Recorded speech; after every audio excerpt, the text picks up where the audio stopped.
ഒരു നേരെ ആളുകളുണ്ടായിരുന്നു എനിക്ക് മുമ്പിൽ. 2001 ഞാൻ വരുമ്പോൾ അവിടെ നിന്ന് നമ്മൾ ഒത്തിരി യാത്ര ചെയ്ത് കഴിഞ്ഞു. ഗതി മാറി, ഒത്തിരിയേറെ വ്യത്യാസങ്ങൾ നമ്മൾക്കിടയിൽ വന്നു കഴിഞ്ഞു. ദൈവം തൻ്റെ പ്രവൃത്തി തുടരട്ടെ, ദൈവം ഉപയോഗിച്ചാൽ ദൈവം മാനിക്കട്ടെ എന്ന് ഞാൻ പ്രാർത്ഥിക്കുന്നു. ദൈവം സഹായിക്കട്ടെ. ഇന്ന് പോൽക്കാലം വീണ്ടും നമ്മൾ തുടർന്ന് വന്നിരുന്ന പഠന രീതി ആ വിഷയത്തിലേക്ക്, സീരീസിലേക്ക് പോവുകയാണ്. ഇന്ന് നമ്മൾ ചിന്തിക്കാൻ ആഗ്രഹിക്കുന്ന, പഠിക്കാൻ ആഗ്രഹിക്കുന്ന, മനസ്സിലാക്കാൻ ആഗ്രഹിക്കുന്ന വിഷയം വിശ്വാസ ജീവിതം അല്ലെങ്കിൽ ശിഷ്യത്വ ജീവിതത്തിൽ പ്രധാനപ്പെട്ട മറ്റൊരു തലമാണ് ലൈഫ് ഓഫ് ട്രസ്റ്റ് എന്നുള്ള ആശയമാണ്. ക്രിസ്തീയ ജീവിതം എന്ന് പറയുന്നത് ഒരു ആശ്രയബോധമുള്ള ജീവിതമാണ്. അതിനെപ്പറ്റിയാണ് നമ്മളിന്ന് പറയാൻ പോകുന്നത്. Life of trust. അതിനെപ്പറ്റിയുള്ള വളരെ ചുരുങ്ങിയ കുറേ കാര്യങ്ങൾ ഞാൻ നിങ്ങളോട് പങ്കുവച്ചിട്ട് നമുക്ക് അവസാനിപ്പിക്കാമെന്ന് ഞാൻ ആഗ്രഹിക്കുന്നു. ട്രസ്റ്റ് എന്ന് പറയുന്ന വാക്ക് വിശ്വാസത്തിൻ്റെ മറ്റൊരു തലമാണെന്ന് നമുക്ക് മനസ്സിലാക്കാൻ കഴിയും. അതുകൊണ്ടാണ് ഞാൻ ആശ്രയം എന്നുള്ള പദം ഉപയോഗിക്കുന്നത്. വിശ്വാസം എന്ന് പറയുന്ന പദം വളരെ വ്യാപ്തിയേറിയ ഒരു പദമാണ്. അതിനെപ്പറ്റി പഠിച്ച ആളുകൾ പറയുന്നത് വിശ്വാസത്തിൻ്റെ രണ്ടാമത്തെ തലമാണ് ആശ്രയബോധം എന്ന് പറയുന്നത്. വിശ്വാസത്തിന് 3 തലങ്ങൾ, ഫെയ്ത്തിന് 3 തലങ്ങളുണ്ട് എന്നവർ പറയുന്നു. ഒന്നാമത്തെ ബിലീവിങ് ഫെയ്ത്ത് എന്ന് പറയുന്ന ഒന്നാമത്തെ തലം, രണ്ടാമത്തേത് ട്രസ്റ്റിംഗ് ഫെയ്ത്ത് എന്ന് പറയുന്ന രണ്ടാമത്തെ തലം, മൂന്നാമത്തേത് ഡൂയിങ് ഫെയ്ത്ത് എന്ന് പറയുന്ന 3-ാം തലം. ഇതിൽ 1-ാമത്തെ തലമാണ് നമ്മളെല്ലാം വിശ്വസിക്കുന്നത്. യേശു ഉണ്ടെന്ന് നമ്മൾ വിശ്വസിക്കുന്നു. യേശു ഉണ്ടെന്ന് മറ്റു മതസ്ഥരും വിശ്വസിക്കുന്നു. യേശു ഉണ്ടെന്ന് മുസ്ലിമിനും അറിയാം. യേശു ഉണ്ടെന്ന്, യേശു ഒരു നല്ല മനുഷ്യനായിരുന്നു, വ്യക്തിയായിരുന്നു എന്ന് ഗാന്ധിയും പറഞ്ഞിട്ടുണ്ട്. ലോകത്തുള്ള നേതാക്കന്മാർ ഉൾക്കൊണ്ടിട്ടുണ്ട്. യേശു ഉണ്ടെന്നുള്ള ബേസിക് ഫെയ്ത്ത്, ബിലീവ് ചെയ്യുന്ന ആ ഒരു ആസ്പെക്റ്റ് എന്ന് പറയുന്നത് കോമണിൽ സ്വാഭാവികമായിട്ട് കാണുന്നത്. പക്ഷേ 2-ാം ഘട്ടത്തിലേക്ക് പ്രവേശിക്കുക, അവനിൽ ആശ്രയിക്കുക എന്ന് പറയുന്ന പ്രക്രിയ അത്ര എളുപ്പമല്ല. അവിടെയാണ് ഫെയ്ത്ത് വേറൊരു തലത്തിലേക്ക് ഉയരുന്നത്. നമ്മൾ പറയാൻ പോകുന്ന ആ ഭാഗത്തെ പറ്റിയാണ് പറയുന്നത്. ഫെയ്ത്ത് അതിൻ്റെ 2-ാമത്തെ തലം, അതായത് ട്രസ്റ്റിംഗ് ഫെയ്ത്ത് എന്ന് പറയുന്ന ആശയത്തെ പറ്റിയാണ് നമ്മൾ പറയുന്നത്. എവിടെ നിന്നാണ് നമുക്ക് ട്രസ്റ്റിംഗ് അല്ലെങ്കിൽ ട്രസ്റ്റ് ചെയ്യാനുള്ള ശേഷി ആരംഭിക്കുന്നത്? ശേഷി എവിടെ നിന്നാണ് നമ്മൾ ആരംഭിക്കുന്നത്? നമുക്ക് ആദ്യം ഒരു വ്യക്തി എന്ന നിലയിൽ നമുക്ക് മനസ്സിലാക്കാൻ ശ്രമിക്കാം.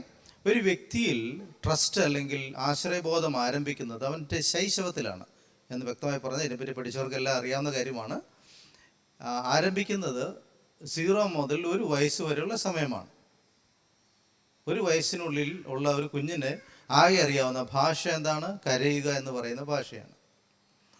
മറ്റൊരു ഭാഷ അറിയില്ല. ആ ഭാഷയെ തരംതിരിച്ച് ഡീകോഡ് ചെയ്ത് എന്താ പ്രോബ്ലം എന്ന് മനസ്സിലാക്കാനായിട്ട് കഴിയുന്നത് എൻ്റെ അമ്മയ്ക്ക് മാത്രമാണ്. കഴിഞ്ഞ ദിവസം ഞാൻ ഒരു വീഡിയോ കണ്ടു. കുഞ്ഞുങ്ങളുടെ ശബ്ദത്തിൻ്റെ, കരച്ചിലിൻ്റെ ശബ്ദം, പുറപ്പെടുവിക്കുന്ന ശബ്ദത്തിനനുസരിച്ച് അവർ നീഡ് വ്യത്യാസമുണ്ടെന്ന്. അത് എങ്ങനെയാണെന്ന് പരിശോധിക്കാൻ എനിക്ക് സമയം കിട്ടിയിട്ടില്ല. എന്നാലും ഞാനത് ഒരിടത്ത് എവിടെയും ഞാൻ സ്റ്റോർ ചെയ്ത് വെച്ചിട്ടുണ്ട്. അവർ പുറപ്പെടുവിക്കുന്ന ഓരോ ശബ്ദത്തിലും അതിൻ്റെ നീഡ്, ഏത് നീഡാണ്, അത് അസ്വസ്ഥപ്പെട്ടിട്ടാണോ, അതിന് വിശന്നിട്ടാണോ, അതിനെന്തെങ്കിലും ഏതെങ്കിലും ഉറുമ്പ് കടിക്കാൻ അങ്ങനെ അസ്വസ്ഥ വന്നിട്ടാണോ, അതിന് എന്തെങ്കിലും മറ്റെന്തെങ്കിലും അസ്വസ്ഥതയുണ്ടോ, എന്താണെന്ന് മനസ്സിലാക്കുന്ന രീതിയിൽ ശബ്ദത്തിന് വ്യത്യാസമുണ്ട് എന്നാണ് അവർ പറയുന്നത്. എന്തൊക്കെയാണെങ്കിലും ഒരു കുഞ്ഞിൽ ആദ്യകാല 1 വർഷം എന്ന് പറയുന്ന അതിൻ്റെ ഭാഷ, അതിന് പറയാൻ പറ്റുന്ന ഒരേ ഒരു ഭാഷ എന്ന് പറയുന്നത് കരയുക എന്നുള്ളതാണ്. അവിടെയാണ് അതിൽ ആശ്രയബോധം എന്ന ശേഷി ഉടലെടുക്കുന്നതും ഡെവലപ്പ് ചെയ്ത് വരുന്നത്. എങ്ങനെയാണ് അത് ഡെവലപ്പ് ചെയ്യുന്നതെന്ന് ചോദിച്ചു കഴിഞ്ഞാൽ, ആ പ്രായത്തിലുള്ള ഒരു കുഞ്ഞ് മലർന്ന് കിടന്ന് മറ്റൊന്നിനും ആവാതെ കിടക്കുമ്പോൾ അതിൻ്റെ കരച്ചിൽ കേട്ട് അതിനെ ആശ്വസിപ്പിക്കാൻ, അതിൻ്റെ ആവശ്യത്തെ നടത്തി കൊടുക്കാനോ ചുറ്റിലും ആരെങ്കിലും ഉണ്ടെങ്കിൽ അതിലുണ്ടായി വരുന്ന ഒരു ശേഷിയാണ് ട്രസ്റ്റിംഗ് എബിലിറ്റി, ആശ്രയിക്കാനുള്ള ശേഷി. ആ കുട്ടി 2 കാര്യങ്ങളിൽ ആശ്രയബോധം ഉണ്ടായി വരുന്നു. ഒന്ന്, ഞാൻ കരഞ്ഞാൽ ആരെങ്കിലും എന്നെ സഹായിക്കാനുണ്ടാകും എന്നുള്ള സ്വയത്തിലുള്ള ആശ്രയം. എൻ്റെ കരച്ചിലിന് വിലയുണ്ട്, ഞാൻ കരഞ്ഞാൽ പ്രയോജനമുണ്ട് എന്ന് മനസ്സിലാക്കുന്ന ഒരു അവനവനെ പറ്റിയുള്ള ഒരു ട്രസ്റ്റ്, സെൽഫായിട്ടുള്ള ട്രസ്റ്റ് ഉണ്ടാകും. മറ്റൊന്ന്, ആൾ നമ്മളെ സഹായിക്കാനുണ്ടാകും എന്നുള്ള ട്രസ്റ്റ്. അപ്പം നമ്മളിൽ ആശ്രയബോധം രൂപപ്പെടുന്നത് ഈ പ്രായത്തിൽ ഉണ്ടായിരുന്നത് വളരെ ശ്രദ്ധയോടുകൂടി നമ്മൾ പേരൻസ് മനസ്സിലാക്കേണ്ടതാണ്. അതുകൊണ്ടാണ് ഈ പഴയ ആളുകളൊക്കെ പറയും, കുഞ്ഞുങ്ങളെ 5 വയസ്സ് വരെ രാജാക്കന്മാരെ പോലെ വളർത്തണമെന്നൊക്കെ പറയുന്നതിൻ്റെ കാര്യം ഇതാണ്. ഈ കാലത്ത് ബേസിക് ആയിട്ടുള്ള വളർച്ച സംഭവിക്കുന്ന ഇതായതുകൊണ്ടാണ്. ഇവിടെ അത് സംഭവിച്ചില്ല എന്താ സംഭവിക്കുക? ആ ഒരു സാഹചര്യം ഉണ്ടായില്ല എന്താ സംഭവിക്കുക? അവൽ മിസ്ട്രസ്റ്റ് ഉണ്ടാകും. അതായത് ആരെയും വിശ്വസിക്കാനുള്ള ശേഷി ഇല്ലാതായി പോകും. ആരെയും വിശ്വസിക്കുക. എനിക്ക് ലോകത്തിൽ ആരെയും വിശ്വാസമില്ല എന്ന് പറയുന്നത് കേട്ടിട്ടില്ലേ? എനിക്ക് ലോകത്തിലൊരു മനുഷ്യനിക്ക് വിശ്വാസമില്ല. എവിടെ നിന്ന് ആരംഭിച്ചതാ? വളരെ ചെറുപ്പത്തിൽ ആരംഭിച്ചതാ. അവർക്ക് ആരോടും ട്രസ്റ്റ് ഇല്ലാത്തതുകൊണ്ട് ആരോടും കടപ്പാടുകളും ഉണ്ടാവില്ല. അതാണ് എൻ്റെ വേറെ രസം. ട്രസ്റ്റ് ഇല്ലാത്ത ആളുകൾക്ക് മറ്റാരോടും കടപ്പാടുണ്ടാവില്ല. ട്രസ്റ്റിൻ്റെ പ്രത്യേകതയാണ് നമുക്ക് മറ്റൊരാൾ കടപ്പാടുണ്ടാവുക, റിലേറ്റ് ചെയ്യാനുള്ള ശേഷിയാണത്. എനിക്ക് ആരെയും ആശ്രയിക്കേണ്ട, അതുകൊണ്ട് ആരും എന്നെയും ആശ്രയിക്കേണ്ട, ഇതായിരിക്കും അതിൻ്റെ ഒരു പരിണത ഫലം. അപ്പോൾ ഇത്തരത്തിൽ മനുഷ്യൻ്റെ ശൈശവ പ്രായത്തിൽ ആരംഭിക്കുന്ന ഒരു ബോധമാണ്, അല്ലെങ്കിൽ ശേഷിയാണ്, കപ്പാസിറ്റിയാണ് ട്രസ്റ്റ് ചെയ്യുക അല്ലെങ്കിൽ ആശ്രയിക്കാനുള്ള ബോധം. ഇത് തന്നെയാണ് മനുഷ്യനിൽ വ്യത്യസ്തമായ ദൈവാശ്രയ ബോധം ഉണ്ടാകാനുള്ള കാരണവും. നമ്മളിൽ ആ കപ്പാസിറ്റി ഉണ്ടെങ്കിൽ മാത്രമേ നമുക്ക് വളരുമ്പോഴും ദൈവാശ്രയ ബോധത്തിൽ നല്ല രീതിയിൽ പ്രയോജനപ്പെടാൻ കഴിയത്തുള്ളൂ എന്നോർത്ത് ഇത് അൾട്ടിമേറ്റ് അല്ല, നമുക്ക് പിന്നീട് മുന്നോട്ട് പോകുമ്പോഴും മനസ്സിലാവും. ഇതിനകത്ത് മരുന്നൊരു മാറ്റം എപ്പോഴാണെന്ന് വെച്ച് കഴിഞ്ഞാൽ, ഈ ശൈശവ ബോധം അല്ലെങ്കിൽ ഈ ഒരു തുടക്കം, ഈ ബിഗിനിങ് സ്റ്റേജസ് മനുഷ്യൻ്റെ എല്ലാ ഘട്ടത്തിലും ഉണ്ട്. ഈ ആശ്രയബോധം വെളിപ്പെടുത്തുന്ന അനുഭവങ്ങൾ എല്ലായിടത്തും ഉണ്ട്. ഒരു പുതിയ സ്കൂളിൽ ചെന്ന് ചേരുന്നു, അവിടെ നമുക്ക് മറ്റുള്ളവരെ ആശ്രയിക്കേണ്ടി വരുന്നു. ഒരു ഹോസ്റ്റലിൽ ചെന്ന് ചേരുന്നു, മറ്റുള്ളവരെ ആശ്രയിക്കേണ്ടി വരുന്നു. ഒരു കുടുംബ ജീവിതത്തിലേക്ക് പ്രവേശിക്കുന്നു, മറ്റുള്ളവരെ ആശ്രയിക്കേണ്ടി വരുന്നു. ഇങ്ങനെ ജീവിതത്തിൽ എപ്പോഴും തുടക്കങ്ങൾ ഉണ്ടായിക്കൊണ്ടേയിരിക്കും. ഈ തുടക്കങ്ങളെല്ലാം നമ്മൾ ശിശുക്കളായി മാറുക യഥാർത്ഥത്തിൽ ചെയ്യുന്നത്. നമുക്ക് മറ്റുള്ളവരുടെ സഹായം ആവശ്യമാണ്, മറ്റുള്ളവരുടെ ഹെൽപ്പ് ആവശ്യമുണ്ട്. അങ്ങനെയുള്ള പുതിയ സാഹചര്യങ്ങളിൽ 1 വർഷം കഴിയുമ്പോൾ ഇവരങ്ങ് മാറും, നമ്മളെല്ലാം മാറും. ആ ഒരു ആദ്യ തുടക്കത്തിലുണ്ടാകാവുന്ന എല്ലാ സംഘർഷങ്ങൾക്കും നമുക്ക് മറ്റൊരാളുടെ സഹായം ആവശ്യമുണ്ട്. പുതിയൊരു സ്ഥലത്ത് നമ്മൾ ചെന്ന് പെട്ടാൽ നമുക്ക് മറ്റുള്ളവരുടെ സഹായം ആവശ്യമുണ്ട്, നമ്മളവരെ ആശ്രയിച്ചേ പറ്റൂ. പക്ഷെ 1 വർഷം നമ്മളവിടെ താമസിച്ചേ നമുക്ക് പിന്നെ മറ്റൊരാളുടെ സഹായം ആവശ്യമില്ല, നമുക്ക് തന്നെ അത് കാര്യങ്ങൾ ചെയ്യാൻ പറ്റുന്ന ഒരു ശേഷി ഉണ്ടാവരും. അതുകൊണ്ട് നമ്മുടെ ജീവിതത്തിൽ എല്ലായ്പ്പോഴും ഈ തുടക്കങ്ങളുണ്ടെന്ന് നമ്മൾ മനസ്സിലാക്കിയിരിക്കണം. വ്യത്യസ്തമായ രീതിയിൽ നമ്മൾ എപ്പോഴും തുടക്കങ്ങളിലേക്ക് പ്രവേശിക്കാറുണ്ട്. അതുകൊണ്ട് എല്ലാ തുടക്കവും നമുക്ക് എന്തിന് സാധ്യതയാണ്? ഒരു ട്രസ്റ്റ് ഡെവലപ്പ് ചെയ്യാനുള്ള സാധ്യതയാണ്. എല്ലാ തുടക്കങ്ങൾക്കകത്ത് ഒരു ട്രസ്റ്റിൻ്റെ അല്ലെങ്കിൽ ആശ്രയബോധത്തിലുള്ള കപ്പാസിറ്റി ഉണ്ടാക്കാനുള്ള സാധ്യത കൂടുതലാണ്. ആത്മീയ ജീവിതത്തിൽ ഇതുണ്ട്. ഒരാൾ രക്ഷിക്കപ്പെട്ട് കർത്താവിൻ്റെ സന്നിധിയിലേക്ക് വരുമ്പോൾ അവനൊരു ശിശുവിനെ പോലെയാണ്, അവൾ ഒരു ശിശുവിനെ പോലെയാണ്. അവർക്ക് ഏറ്റവും നല്ല കെയർ കിട്ടിയാൽ അവർ നല്ല വിശ്വാസിയായിട്ട് മാറും. അല്ല എന്നുണ്ടെങ്കിൽ അവർ പ്രയാസത്തിൽ കടന്നു പോകും. എൻ്റെ ഒരു സുഹൃത്ത്, അദ്ദേഹം അടിമാലിലുള്ളതാണ്. ഞാൻ ഈ മണക്കാല പഠിക്കുന്ന സമയത്ത് ഇദ്ദേഹത്തോട് ദൈവവചനം സംസാരിക്കുകയും ഒക്കെ ചെയ്തു. അപ്പോൾ ഞാൻ ചെല്ലുന്ന സമയത്തൊക്കെ ഇദ്ദേഹം എന്നോട് ചോദിക്കുന്ന കാര്യങ്ങൾ ഇങ്ങനെയൊക്കെയാണ്: ഞാനിങ്ങനെ ഒരു സ്വപ്നം കണ്ടു, അതിൻ്റെ അർത്ഥം എന്താണ്? അപ്പോൾ ഞാൻ അതിൻ്റെ വിശദീകരണവും അതിനോട് അനുബന്ധിച്ച ആത്മീയ കാര്യങ്ങളൊക്കെ പറഞ്ഞുകൊണ്ടിരിക്കും. 1 വർഷം കഴിഞ്ഞ് ഞാൻ ചെല്ലുമ്പോൾ ഇദ്ദേഹത്തിന് ഒരു മ്യൂസീഷ്യനാണ്, മ്യൂസിക് താല്പര്യമുള്ള ആളാണ്. ഹിന്ദു പശ്ചാത്തലത്തിൽ നിന്നാണ് അദ്ദേഹം വരുന്നത്. അപ്പോൾ ഇദ്ദേഹത്തിന് ഒരു പാസ്റ്റർ ഇദ്ദേഹത്തെ കൊണ്ടുപോയി മ്യൂസിക് അവസരങ്ങളൊക്കെ കൊടുത്തു. പിന്നീട് ഞാൻ കേൾക്കുന്നത് ഇദ്ദേഹം സാക്ഷ്യങ്ങളൊക്കെ പറയാൻ തുടങ്ങി എന്നൊക്കെ ഞാൻ കേട്ടു തുടങ്ങി. ഞാൻ ഇവിടുന്ന് ചെല്ലുമ്പോൾ പിന്നീട് ഇദ്ദേഹം എന്നോട് പറയുന്നത് കുറച്ച് പേരുടെ കുറ്റങ്ങളാണ് പറയുന്നത്. മറ്റുള്ളവരുടെ കുറേ പാസ്റ്റർമാരുടെ കുറ്റങ്ങൾ, സഭകളുടെ കുറ്റങ്ങൾ. ഞാൻ ആകെ വിഷമിച്ചു പോയി. ഇതിനു മുമ്പുള്ള ഓരോ സമയങ്ങളിലും അദ്ദേഹം കാണുന്ന സ്വപ്നങ്ങളുടെ വ്യാഖ്യാനങ്ങൾ, അതെന്താ അങ്ങനെ സംഭവിച്ചത്, ഇങ്ങനെയുള്ള ആത്മീയമായ വിഷയങ്ങളുടെ ശൈശവത്തിൻ്റെ ചോദ്യങ്ങളായിരുന്നെങ്കിൽ ഇപ്പോൾ വിശ്വാസ ജീവിതത്തിൽ 80 വയസ്സ് കഴിഞ്ഞ ഒരാളുടെ പ്രശ്നങ്ങളാണ് പുള്ളി പറഞ്ഞുകൊണ്ടിരിക്കുന്നത്. പെട്ടെന്ന് അദ്ദേഹത്തിന് പ്രായം വെച്ചു. എന്താണ് സംഭവിച്ചതെന്നറിയാമോ? ഇദ്ദേഹത്തെ പിടിച്ച് പ്രസംഗിക്കാനും മറ്റു ഉത്തരവാദിത്തങ്ങൾക്കും കൊടുത്തു. പെട്ടെന്ന് പ്രായമായി. അതൊരു അപകടമാണ്. ആ മനുഷ്യന് വേണ്ടിയിരുന്നത്, ആ സമയത്ത് അദ്ദേഹത്തിന് വേണ്ടിയിരുന്നത്, ഇന്ന് അദ്ദേഹം വിശ്വാസത്തിന് പുറത്തും പോയി, അത് വേറൊരു കാര്യം. അദ്ദേഹത്തിന് വളരേണ്ടി വരുന്ന നാച്ചുറലായ വളർച്ചയ്ക്ക് പകരം അദ്ദേഹത്തിലേക്ക് ഏറ്റവും ഹെവി ആയിട്ടുള്ള ഉത്തരവാദിത്തങ്ങൾ കൊടുത്തു. ഈ ബാലവേല എന്ന് കേട്ടിട്ടുണ്ടോ? ബാലവേല, ഈ കൊച്ചു പിള്ളേർക്ക് വലിയ പണി ചെയ്യിക്കുക. അവരുടെ സംസാരത്തിൽ വരുന്നുണ്ടാവും, വലിയ ആൾക്കാരുടെ ഭാഷ ഉണ്ടാവും. അപ്പോൾ നമുക്ക് വളരുന്ന ഒരു പ്രക്രിയയുണ്ട്, വിശ്വാസ ജീവിതത്തിൽ വളരുന്നൊരു പ്രക്രിയയാണ്. ആ പ്രക്രിയയുടെ ക്രമാനുഗതമായ വളർച്ചയിൽ അയാളിൽ ഉണ്ടായി വരുന്നൊരു സാധനമാണ് ആശ്രയബോധം എന്ന് പറയുന്നത്. അത് വിശ്വാസ ജീവിതത്തിലും പ്രാധാന്യമാണ്.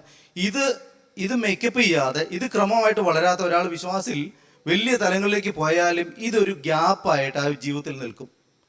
അതിൽ ആശ്രയബോധം ഉണ്ടാവില്ല. വിശ്വാസത്തിൻ്റെ ഈ തലമാണ് സത്യത്തിൽ നമ്മളെ ജീവിതത്തിൽ അക്കരെ കൊണ്ട് എത്തിക്കുന്ന യാഥാർത്ഥ്യം. ഇതെവിടെയെങ്കിലും നഷ്ടപ്പെട്ടു പോയി കഴിഞ്ഞാൽ അത് നമ്മുടെ ജീവിതത്തിൻ്റെ തുടർമാനത, ആ സ്വഭാവത്തിന് നഷ്ടം സംഭവിക്കും. നമ്മൾ ബൈബിളിലേക്ക് നോക്കിയാൽ ഈ ആശ്രയബോധം ഏറ്റവും കൂടുതൽ കാണുന്നത് സങ്കീർത്തന പുസ്തകങ്ങളിലായിരിക്കും. യഹോവയെ ഞാനിൽ ആശ്രയിക്കുന്നു. ഈ ആശ്രയബോധത്തോടുകൂടി ദാവീദ് പാടുന്ന പാട്ടുകൾ ധാരാളം നമുക്ക് കാണാൻ കഴിയും. അത് വായിച്ചാൽ നമുക്കൊരു കാര്യം മനസ്സിലാണെന്നറിയാമോ? ആശ്രയബോധം ഏറ്റവും കൂടുതലുള്ള ആരിലാണെന്നറിയാമോ? ഒരു ഫിലോസഫറിലോ തിയോളജിയിലോ ഒന്നുമല്ല, ഒരു ഭക്തനിലാണ്. ഒരു ഭക്തന്റെ ലക്ഷണമാണ് അവനിൽ ആശ്രയബോധം ഉണ്ടായിരിക്കും. ഭക്തിയുള്ളവനാണ്. നമ്മളതിനെപ്പറ്റി പഠിച്ചിട്ടുണ്ട്. ഒരു 4 തരത്തിലുള്ള ആത്മീയ രൂപങ്ങളെ പറ്റി പറഞ്ഞില്ല. അതിൽ ഒരെണ്ണമാണ് ഭക്തി എന്ന് പറയുന്നത്. ഭക്തി എന്ന് പറഞ്ഞാൽ ഇത്രേ ഉള്ളൂ, ഭയത്തോടു കൂടിയ ഒരു സ്നേഹമാണ്. വെറും സ്നേഹമല്ല, സ്നേഹത്തിനകത്തൊരു അല്പം റെവറൻസ്, ഭയം, അതോടെ ചേർന്ന ഒരു ബന്ധമാണത്. അപ്പോൾ ഭക്തിയുള്ള ഒരാളുടെ പ്രത്യേകതയാണ് അയാൾ എപ്പോഴും ആശ്രയബോധം ഉണ്ടായിരിക്കും. സങ്കീർത്തന പുസ്തകങ്ങൾ നമ്മൾ ധാരാളം കാണുന്നുണ്ട്. ആശ്രയബോധത്തോടെയുള്ള നിലവിളികൾ, പ്രാർത്ഥനകൾ, സങ്കടങ്ങൾ. ഈ ഭക്തിയുള്ള മനുഷ്യൻ, ആശ്രയബോധമുള്ള മനുഷ്യൻ, അവൻ്റെ ജീവിതത്തിൻ്റെ സങ്കടങ്ങളിൽ അവൻ എന്താ ചെയ്യാന്നറിയാമോ? അവൻ ദൈവത്തിലേക്കാണ് ചെല്ലുക. ദൈവത്തിലേക്ക് ഇല്ല. ഇതിൽ നിന്ന് മാറ്റം വരുത്തുന്ന കാര്യങ്ങൾ നമ്മുടെ ജീവിതത്തിൽ ഉണ്ടാകാറുണ്ട്. നമ്മൾ തുടക്കത്തിൽ ഭക്തി നമുക്ക് അല്ലെങ്കിൽ ആശ്രയബോധം ഉണ്ടെങ്കിലും ക്രമേണ നമുക്ക് ചുറ്റും സാഹചര്യങ്ങൾ മാറുന്നതനുസരിച്ച് നമ്മുടെ ആശ്രയബോധം ഡീവിയേറ്റ് ചെയ്തു പോകും. പലയിടത്തേക്ക് മാറിപ്പോകാൻ സാധ്യതയുണ്ട്. പലയിടത്തേക്ക് മാറിപ്പോകും. അത് ചിലപ്പോൾ മനുഷ്യരിലേക്കായിരിക്കാം, ചിലപ്പോൾ സമ്പത്തിലേക്കായിരിക്കാം, ചിലപ്പോൾ സ്ഥാപനങ്ങളിലേക്കാവാം. ഇങ്ങനെ മാറിപ്പോകുന്നൊരു അനുഭവം നമ്മുടെ ജീവിതത്തിലുണ്ട്. അവിടെയാണ് ഭക്തി നിലനിൽക്കേണ്ടതിൻ്റെ ആവശ്യം. അത് ഏറ്റവും കൂടുതൽ നിലനിർത്തുന്നത് ആശ്രയബോധം നിലനിൽക്കേണ്ട ആവശ്യം. ആശ്രയബോധം ഏറ്റവും കൂടുതൽ നിലനിർത്താൻ കഴിയുന്ന ഒരു കാര്യം, യാഥാർത്ഥ്യം ഇതാണ്: നമ്മളിലുള്ള ഭക്തി എന്ന ആസ്പെക്റ്റാണ്. ഞാനിപ്പോൾ കൂടുതൽ പഠിക്കുകയും ചിന്തിക്കുകയും ബൗദ്ധികമായ തലത്തിൽ വളരുകയും ചെയ്യുമ്പോൾ ഉണ്ടാകുന്ന ഒരു പ്രശ്നം എന്തറിയാമോ? എന്നിൽ ഭക്തിയുടെ എലമെന്റ് കുറഞ്ഞിട്ട് എന്നിൽ ആശ്രയബോധം കുറഞ്ഞുകൊണ്ടേയിരിക്കും. ഞാൻ എൻ്റെ ബുദ്ധിയിൽ ശരണപ്പെടാൻ ആരംഭിക്കും. ബുദ്ധിയെ ശരണപ്പെട്ട് കഴിഞ്ഞാൽ എൻ്റെ ഡിസിഷൻ മേക്കിങ്ങിലെല്ലാം വരുന്നത് എന്തായിരിക്കും? എൻ്റെ ബുദ്ധിയായിരിക്കും, എൻ്റെ ബുദ്ധിപരമായിരിക്കും. അതുകൊണ്ടാണ് ഇങ്ങനെ പറയുന്നത്, യഹോവയിൽ ആശ്രയിക്കുക, സ്വന്തം ബുദ്ധിയിൽ വിവേകത്തിൽ ഊന്നരുത് എന്ന് പറയാൻ കാരണം അതാണ്.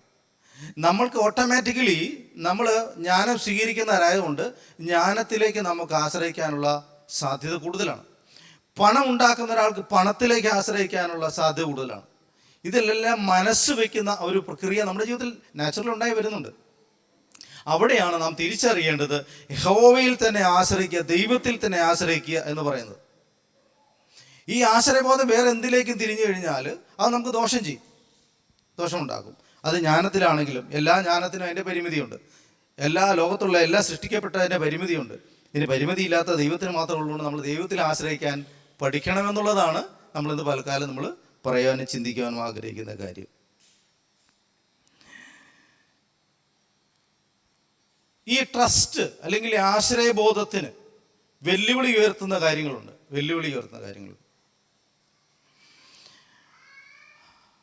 ആ വെല്ലുവിളികൾ കടന്നുപോയ ആൾക്കാരാണ് ഒന്ന് രണ്ട് സന്ദർഭങ്ങളെ ഞാൻ നിങ്ങളോട് പറയാം. ഒന്ന്, ദാനിയേലും അവൻ്റെ സുഹൃത്തുക്കളും നേരിട്ട ഒരു പ്രതിസന്ധി നിങ്ങൾക്കറിയാമല്ലോ. ദാനിയേലും അവൻ്റെ സുഹൃത്തുക്കളും നേരിട്ട പ്രതിസന്ധി എന്തായിരുന്നു? ആ ബിംബത്തെ വീണ് നമസ്കരിക്കുക എന്നുള്ളത്. അവർ ഒന്ന് രണ്ട് ഘട്ടങ്ങളിലൂടെ കടന്നു പോയിട്ടുണ്ട്.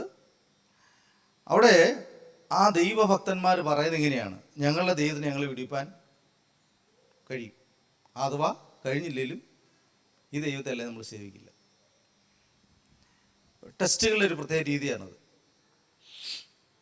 ആശ്രയബോധമുള്ള മനുഷ്യൻ്റെ മറുപടി എങ്ങനെയായിരിക്കും? ദൈവം എന്നെ വിടുവിച്ചാലും വിടുവിച്ചില്ലേലും. എന്നോട് കഴിഞ്ഞ ദിവസങ്ങളിൽ ഒരാളിനോട് ചോദിച്ചൊരു ചോദ്യമാണ്, നമ്മൾ ആൻസേർഡായ ഉത്തരം കിട്ടിയ ചോദ്യങ്ങളെ പറ്റിയാണ് നമ്മൾ കൂടുതൽ പറയുക. ഉത്തരം കിട്ടാത്ത ചോദ്യങ്ങളില്ലേ, പ്രാർത്ഥനകളില്ലേ, അതേപ്പറ്റി എന്താ നമ്മൾ സംസാരിക്കാത്ത? ഉത്തരം കിട്ടാത്ത പ്രാർത്ഥനകളുണ്ട്. ഞാനൊരു അറിയപ്പെടുന്ന ശുശ്രൂഷകൻ പറഞ്ഞ ഒരു കാര്യം ഞാനിങ്ങനെ കേട്ടു. വളരെ അടുത്ത ആളുകൾ പറഞ്ഞ 10 പേരോട് പ്രവചനം പറഞ്ഞാൽ ചിലപ്പോൾ ഒരാളുടെ ആളും ആകും അത് ശരിയാവും. അല്ലെങ്കിൽ 10 പേർക്ക് പ്രാർത്ഥിച്ചാൽ ഒരാളോട് പ്രാർത്ഥിക്കുന്നതായിരിക്കും ശരിയാവും. നമ്മൾ ഏതാ പറയുക, എടുത്ത് പറയുക ആ സൗഖ്യമായത് അല്ലെങ്കിൽ ശരിയായ കാര്യം, ബാക്കി എന്താ പറയാത്ത? ദൈവപ്രവൃത്തികൾക്കകത്ത് ഇത് രണ്ടും കാര്യം നോക്കണം. ദൈവഹിതത്തിൽ ആശ്രയിക്കുന്ന മനുഷ്യന് ഈ രണ്ട് കാര്യം ഒരുപോലെ മനസ്സിലാക്കാൻ കഴിയും. ദാനിയേലിന്റെ സുഹൃത്തുക്കൾക്ക് സംഭവിച്ചതാണ്. അവരോട് ദൈവം വിടുവിച്ചാലും വിടുവിച്ചില്ലേലും ഞങ്ങൾ ദൈവത്തിൽ ആശ്രയിക്കുന്നുള്ളൂ. അപ്പോൾ ദൈവാശ്രയ ബോധമുള്ള മനുഷ്യൻ, അതിൽ തന്നെ തുടരാൻ ആഗ്രഹിക്കുന്ന മനുഷ്യൻ ഉറപ്പായിട്ടും ദൈവത്തിലേക്ക് തന്നെ ആശ്രയിക്കും. അത് ഉറച്ചു പറഞ്ഞുകൊണ്ടിരിക്കും. യേശുവിൻ്റെ ജീവിതത്തിൽ സംഭവിച്ചത് എന്താണ്? ഇത് തന്നെയാണ് സംഭവിക്കുന്നത്. യേശുവിൻ്റെ പരീക്ഷകളിൽ സംഭവിച്ചത് ഇതാണ്. നീ ദൈവപുത്രനെങ്കിൽ അല്ലെങ്കിൽ ഇവിടുന്ന് താഴേക്ക് ചാടുക, അതാണ് ഓപ്ഷൻ. താഴേക്ക് ചാടി കഴിഞ്ഞാൽ എന്താണ് ഗുണം? ദൈവദൂതന്മാർ നിന്നെ കരങ്ങളിൽ വഹിച്ചോളും, നിന്നെ സൂക്ഷിച്ചോളും. നമ്മുടെ ജീവിതത്തിലേക്ക് ഇത്തരത്തിലുള്ള പരീക്ഷ വരുമ്പോൾ നമ്മൾ എങ്ങനെ അതിനെ കാണുന്നു നമ്മൾ തിരിച്ചറിയണം. പരീക്ഷകൾ അല്ലെങ്കിൽ എന്താ പറയുന്നത്, ട്രസ്റ്റിന്മേലുള്ള പരീക്ഷകൾ, ആശ്രയബോധമുള്ള പരീക്ഷ എന്ന് പറയുന്നത് ഒരുപക്ഷെ വചനത്തിൻ്റെ ബേസിസിലേക്കായിരിക്കും. നമ്മളെ ബുദ്ധിയോടും ജ്ഞാനത്തോടും ചെയ്യേണ്ട പല കാര്യങ്ങളെയും പലപ്പോഴും ഇത്തരം പരീക്ഷകൾ കൊണ്ട് പിശാചിന് മറിച്ച് കളയാൻ കഴിയും. യേശുവിൻ്റെ ജീവിതത്തിൽ സംഭവിച്ചത്, നീ ഇവിടുന്ന് എടുത്ത് ചാടുക, ദൂതന്മാർ നിന്നെ സൂക്ഷിക്കും എന്നുള്ള ഒരു വാഗ്ദത്വം. ദൂതന്മാർ സൂക്ഷിക്കും എന്നുള്ള വാഗ്ദത്തത്തിന് മുമ്പിൽ യേശുവിന് വേണമെങ്കിൽ വചനപ്രകാരം എടുത്തു ചാടാം. നമ്മൾ എടുത്തു ചാടുന്ന ആൾക്കാരാണ്. നമ്മൾ പലപ്പോഴും പല എടുത്തിയാട്ടങ്ങളുടെ പുറകിലുള്ള കാര്യം ഇതാണ്. ദൈവം കരുതിക്കോളും, ദൈവം ചെയ്തോളും, ദൈവം വിശ്വസ്തനാണ് എന്നുള്ള വാക്യങ്ങളൊക്കെ ആയിരിക്കും നമ്മൾ മുന്നിലെടുക്കുക. എന്നിട്ട് നമ്മൾ ചെയ്യുന്ന ഒരു പ്രധാനപ്പെട്ട പ്രശ്നം എന്ന് പറയുന്നത് ദൈവത്തെ പരീക്ഷിക്കുക എന്ന് പറഞ്ഞ പ്രക്രിയ. യേശു അങ്ങനെ പറയുന്നത്, നിന്റെ ദൈവമായ യഹോവയെ, ദൈവത്തെ നീ പരീക്ഷിക്കാൻ പാടില്ല, കർത്താവിനെ പരീക്ഷിക്കരുത്. അപ്പോൾ നമ്മൾ പലപ്പോഴും ഈ ആശ്രയബോധത്തിനെതിരെ വരുന്ന ശത്രുവിൻ്റെ തന്ത്രം നമ്മളെ പോലും പരീക്ഷകന്മാരാക്കി മാറ്റുന്നതായിരിക്കും. നമ്മൾ മനസ്സിലാക്കേണ്ട കാര്യമാണ്. നമ്മളെ ദൈവത്തെ പരീക്ഷിക്കുന്ന ഒരു മനുഷ്യനാക്കി മാറ്റുകയായിരിക്കും. അപ്പോൾ ആശ്രയബോധം എത്ര സീരിയസ് ആണെന്ന് നോക്കി. പിശാചിനെ സംബന്ധിച്ചിടത്തോളം നമ്മളിൽ ആശ്രയബോധമുണ്ടെങ്കിൽ നമ്മുടെ ലക്ഷ്യം എപ്പോഴും ദൈവത്തിലായിരിക്കും. ദൈവത്തിൽ നിന്ന് നന്മയും തിന്മയും ഒരുപോലെ സ്വീകരിക്കാൻ നമ്മളെ പ്രാപ്തരാക്കുന്നതാണ് ആശ്രയബോധം. ദൈവത്തിലേക്ക് മാത്രം ലക്ഷ്യത്തിൽ നിൽക്കുന്നതാണ്, ദൈവത്തിൽ മാത്രം ശരണപ്പെട്ടു പോകുന്നതാണ് ആശ്രയബോധം എന്ന് പറയുന്നത്. അത് കേവലം ദൈവമുണ്ടെന്നോ ദൈവത്തിന് ശക്തി ഉണ്ടെന്നോ ഒന്നല്ല. എനിക്ക് ദൈവം ചെയ്താലും ചെയ്തില്ലെങ്കിലും എനിക്ക് എൻ്റെ ദൈവം മതി എന്ന് പറയുന്ന ഉറപ്പുള്ള ഒരു തീരുമാനമാണത്. അതിനെപ്പറ്റി ഇങ്ങനെ ഇംഗ്ലീഷിൽ നിങ്ങൾ ഗൂഗിളൊക്കെ ചോദിച്ചാൽ മനസ്സിലാവും. റിലയബിലിറ്റിയാണ്. ദൈവത്തിൽ നമുക്ക് ആശ്രയിക്കാൻ പറ്റും, പൂർണ്ണമായും നമുക്ക് ആശ്രയിക്കാൻ പറ്റും. നിങ്ങൾ എന്നോടൊരു 1000 രൂപ അല്ലെങ്കിൽ 5000 രൂപ എന്നോട് ചോദിച്ചു, ഞാൻ തരാമെന്ന് ഞാൻ സമ്മതിച്ചു. നിങ്ങൾക്ക് എന്നിൽ ഉറപ്പുണ്ടെങ്കിൽ, നിങ്ങൾ എന്നെ റിലൈ ചെയ്യുന്നുണ്ടെങ്കിൽ നിങ്ങൾ വേറെ ആളോട് ചോദിക്കത്തില്ല. പക്ഷെ കിട്ടാൻ ഉറപ്പില്ല എന്നുണ്ടെങ്കിൽ വേറെ ആളോട് ചോദിച്ചിരിക്കും. ഇത്ര സിമ്പിളായിട്ട് നമുക്കത് മനസ്സിലാക്കാം. ദൈവത്തോട് നാം ആഗ്രഹിക്കുന്ന നമ്മുടെ ആവശ്യങ്ങൾ, നമ്മുടെ ചോദ്യങ്ങൾ, നമ്മുടെ പ്രശ്നങ്ങൾക്ക് നമുക്ക് ഉറപ്പുണ്ടെങ്കിൽ നമുക്ക് മനുഷ്യരിൽ ആശ്രയിക്കേണ്ടി വരില്ല. അതില്ലാത്തടത്ത് നമുക്ക് മനുഷ്യരിലേക്ക് ആശ്രയിക്കേണ്ടി വരും. പിന്നെയും മനസ്സിലാക്കേണ്ട, തെറ്റിദ്ധരിക്കരുത്, ഇത് ദൈവം ഒരുക്കുന്ന വഴികളിലൂടെ പോകരുത് എന്നുള്ളതല്ല. അതല്ല ഉദ്ദേശിക്കുന്നത്. ദൈവം തുറക്കുന്ന വഴികളെ നമ്മൾ പലപ്പോഴും പിന്തുടരാനായിട്ട് വരും. അത് മനുഷ്യരിലൂടെ തന്നെയാണ് ദൈവപ്രവൃത്തി നടക്കുക. എന്ന് വെച്ചാൽ നമ്മുടെ ആശ്രയം അവിടെ വെക്കരുത്. അതുകൊണ്ടാണ് നമ്മളിങ്ങനെ വായിക്കുന്നത്, മനുഷ്യപുത്രന്മാരിൽ ആശ്രയിക്കരുത്, പ്രഭുക്കന്മാരിൽ ആശ്രയിക്കരുത്. ഈ ആശ്രയബോധം എന്ന് പറയുന്നത് വളരെ പ്രധാനപ്പെട്ടതാണ് നമ്മുടെ ആത്മീയജീവിതത്തിൽ. അതില്ലാത്തിടത്തോളം കാലം നമ്മൾ എല്ലായ്പ്പോഴും പ്രതിസന്ധികളിലൂടെ ചോദ്യങ്ങളെ കടന്നു. നമുക്ക് 2-3 കാര്യങ്ങൾ വചനത്തിൽ നോക്കിയിട്ട് നമുക്കത് അവസാനിപ്പിക്കാം. കാരണം ആശ്രയബോധം ഏറ്റവും കൂടുതൽ നമ്മളെ അഫക്റ്റ് ചെയ്യുന്ന എവിടെയെന്നറിയാമോ? ഉണ്ടാകുന്നത് നമ്മൾ നാളെ പറ്റി വറീഡായിരിക്കും. ഇവിടെയാണ് നമ്മുടെ പ്രശ്നം. ആശ്രയബോധം നമ്മളിൽ കുറയുമുണ്ടാകുന്ന ഏറ്റവും വലിയ പ്രത്യേകത, നമ്മളിൽ വ്യാകുലത ഉണ്ടാകുന്നു. വ്യാകുലത ഡെവലപ്പ് ചെയ്തിട്ട് നമ്മൾ വളരെ പ്രശ്നത്തിൽ കടന്നു പോകുന്നു. നാളെ എന്താവും, നാളെ എന്താവും? അതിൻ്റെ കാര്യം ഈ ആശ്രയബോധം നമ്മൾ ഏറ്റവും കൂടുതൽ ആവശ്യപ്പെടുന്നത് നാളേക്ക് വേണ്ടിയാണ്. നമുക്കൊരു വാക്യം വായിക്കാം. മത്തായി എഴുതിയ സുവിശേഷം 6:25.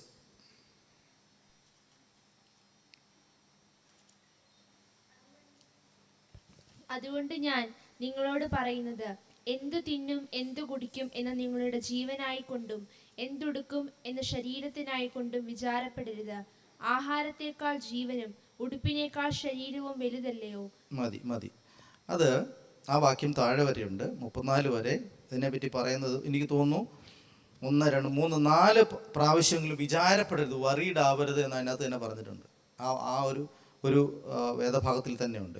വിചാരപ്പെടരുത്, നിങ്ങൾ വറീഡ് ആവരുത്, നിങ്ങൾ കൺസേൺഡ് ആവരുത്, നിങ്ങൾ പ്രയാസത്തിലാവരുത് എന്ന് വീണ്ടും വീണ്ടും പറയുന്നുണ്ട് ആ വേദഭാഗത്തിൽ. അതുകൊണ്ട് ഞാൻ നിങ്ങളോട് പറയുന്നത്, എന്ത് തിന്നും എന്തു കുടിക്കുമെന്ന് ഇന്ന് നിങ്ങളുടെ ജീവനായിക്കൊണ്ടും എന്തുടുക്കുമെന്ന് ശരീരത്തിനായിക്കൊണ്ടും വിചാരപ്പെടരുത്. ആഹാരത്തേക്കാൾ ജീവനും ഉടുപ്പിനേക്കാൾ ശരീരവും വലുതല്ലയോ? നമ്മുടെ ജീവിതത്തിലെ ഏറ്റവും കൂടുതൽ, നമ്മുടെ ജീവിതത്തിൻ്റെ ഏറ്റവും നല്ല ശതമാനം അധ്വാനം എന്തിനു വേണ്ടിയാണ്? ഈ ശരീരത്തിനും അതിനെ നന്നായി പുതപ്പിച്ചു കൊണ്ടുനടക്കാനും ഇതിനെ ഒന്ന് പോഷിപ്പിക്കാൻ വേണ്ടിയുള്ള അധ്വാനങ്ങളാണ് മുഴുവൻ. ജോലി ചെയ്യുന്നത് എന്തിനു വേണ്ടിയാണ്? സുഖമായി കിടന്ന് ഒന്ന് ഉറങ്ങണം, റെസ്റ്റ് എടുക്കണം, നല്ലൊരു വീട് വേണം, യാത്ര ചെയ്യണം, സുഖമായിട്ട് യാത്ര ചെയ്യണം, നല്ലൊരു വണ്ടി വേണം, വാഹനം ആവശ്യമാണ്, നല്ലൊരു ഭക്ഷണം കഴിച്ചില്ലെങ്കിൽ നമ്മൾ ചെയ്യുന്ന എല്ലാ പ്രക്രിയയുടെ ഏറ്റവും പ്രാഥമിക ആവശ്യം ഈ ശരീരത്തെ എങ്ങനെയൊന്ന് നിലനിർത്താം, കുഴപ്പമില്ലാത്ത രീതിയിൽ കൊണ്ടുപോകാം എന്നതിന് വേണ്ടിയാണ്. ഈ ശരീരത്തിന് കുഴപ്പം വന്നാൽ നമ്മൾ മൊത്തത്തിൽ കുഴപ്പത്തിലായി. ശരീരത്തിൻ്റെ കുഴപ്പങ്ങൾ നമ്മുടെ മാനസിക ആത്മീയ തലങ്ങളെല്ലാം വല്ലാതെ ബാധിച്ചു കളയും. അതുകൊണ്ട് നമ്മുടെ മുഴുവൻ അധ്വാനവും എങ്ങനെയാണ്? ഈ ശരീരത്തിനായിക്കൊണ്ട്. ഈ വറിയാണ് നമ്മുടെ ജീവിതത്തെ ഏറ്റവും കൂടുതൽ പ്രയാസത്തിലാക്കുന്നത്. ഇതാണ് നമ്മളെപ്പോഴും നിയന്ത്രിക്കുന്ന ഒരു പക്ഷേ ഏറ്റവും കൂടുതൽ നമ്മളെ നിയന്ത്രിക്കുന്ന കാര്യം ഈ വറിയാണ്. യേശു കർത്താവ് പറയുന്നത്, നിങ്ങൾ ഇതിനു വേണ്ടി നിങ്ങൾ വിചാരപ്പെടേണ്ട കാര്യമില്ല.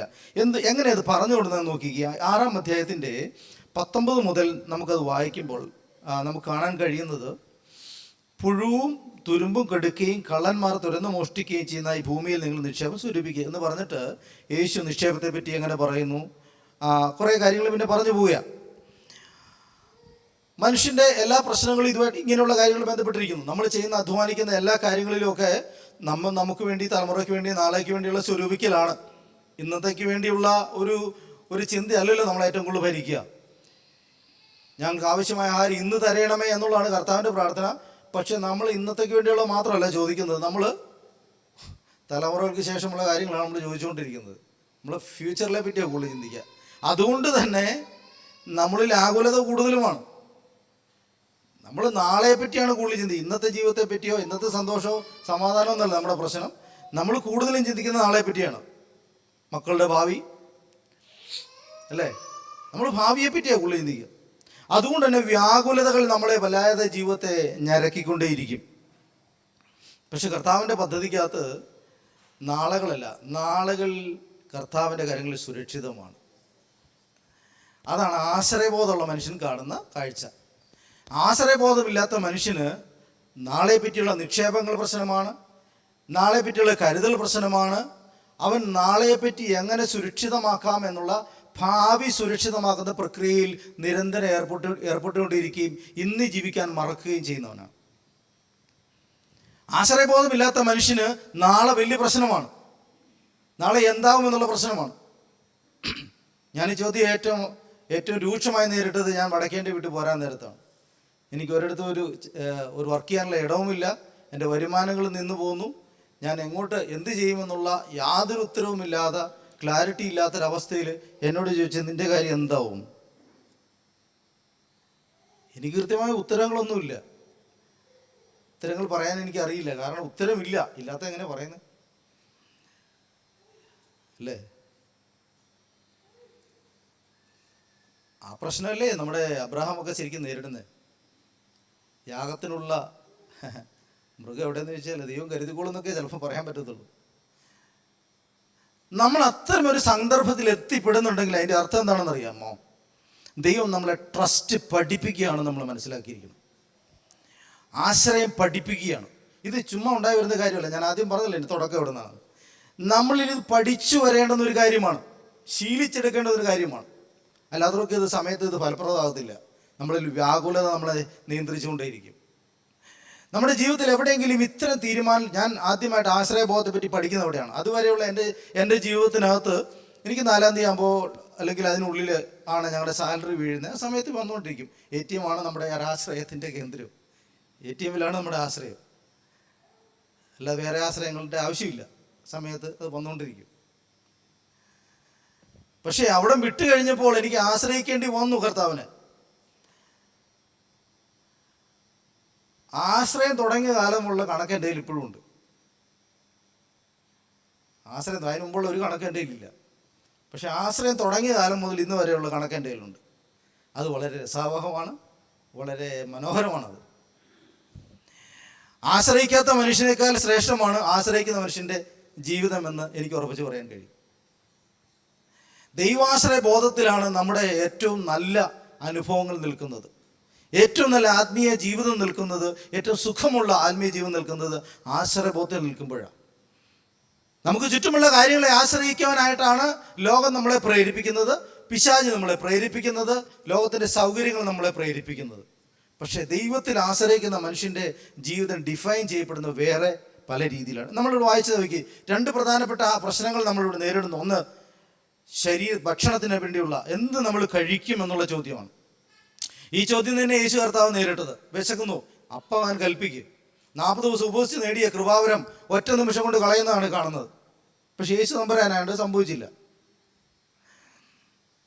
ഇല്ലെങ്കിൽ ആ ഒരു വെല്ലുവിളിയുടെ മുമ്പിൽ അത്രയും ദിവസം കൊണ്ട് നേടിയ സകല ആത്മീയ കൃപയും ഒരു അപ്പത്തിന് വേണ്ടി ചിലപ്പം കളയുമായിരുന്നു. ഇതൊരു വലിയ ശുശ്രൂഷയ്ക്ക് വേണ്ടി നേടിയ കൃപാശക്തിയാണ്, കൃപാവരമാണ്, ആത്മബലമാണ്.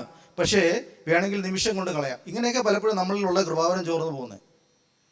നമ്മൾ ഉപവസിക്കുകയും പ്രാർത്ഥിക്കുകയും കൃപാവരം പ്രാപിക്കുകയും ദൈവ സാന്നിധ്യം അനുഭവിക്കുകയൊക്കെ ചെയ്ത് നമ്മൾ ബലപ്പെട്ട് വരുമ്പോഴൊക്കെ ആയിരിക്കും നമ്മളൊരു ചോദ്യം വരുന്നത്, അങ്ങനെ ഒരു പ്രശ്നം നിനക്കില്ലേ, അത് പരിഹരിച്ചുകൂടെ? നമ്മുടെ ഫോക്കസ് അങ്ങോട്ട് പോകുന്ന നിമിഷം മതി നമ്മളിലുള്ള ആത്മശക്തി ചോർന്നു പോകാൻ, നമുക്ക് വളരാനുള്ള സാധ്യത കുറയുന്നു. യേശു പറഞ്ഞു, മനുഷ്യൻ അപ്പം കൊണ്ട് മാത്രമല്ല ദൈവത്തിൻ്റെ വായിൽ നിന്ന് സകല വചനം കൊണ്ടും ജീവിക്കുന്നു. സത്യത്തിൽ ഇത്തരം വചനമാണ് നമ്മൾ ഓരോരുത്തരും അറിഞ്ഞിരിക്കേണ്ടത്. നമ്മുടെ ജീവിതത്തെ ചോദ്യം ചെയ്യുന്ന, ദൈവാശ്രയ ബോധത്തെ ചോദ്യം ചെയ്യുന്ന ചോദ്യങ്ങൾക്ക് ഉത്തരം പറയാനുള്ള വചനമാണ് നമ്മൾ പഠിച്ചിരിക്കേണ്ടത്. ഈ പ്രവാചക പുസ്തകങ്ങൾ നമ്മൾ ഇങ്ങനെ കാണുന്നുണ്ട്, ഞാൻ അവർക്ക് ജീവിക്കാൻ ഉതകാത്ത വചനങ്ങളെ കൊടുക്കുന്നു. ഞാനത് വായിച്ചപ്പോൾ ആകെ ഞെട്ടിപ്പോയി. വചനം കിട്ടുന്നില്ല, നമുക്ക് ജീവിക്കാൻ ഉതകുന്നതല്ലേ?